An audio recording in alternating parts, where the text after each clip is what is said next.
Dios amó este mundo de tal manera, entregó a su Hijo unigénito, para que todo aquel que cree en Él y no se pierda, mas tenga vida. Dios de misericordia y amor, entregó a su Hijo a este mundo, Él nos salvó de eterna condenación, muriendo en el cruz del Calvario. Dios de misericordia y amor, entregó a su Hijo a este mundo, Él nos salvó de eterna condenación, muriendo en el cruz del Calvario.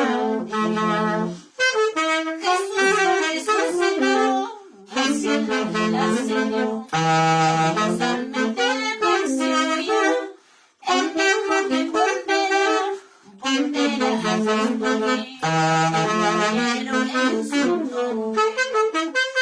Jesús resucitó, al cielo Él ascendió.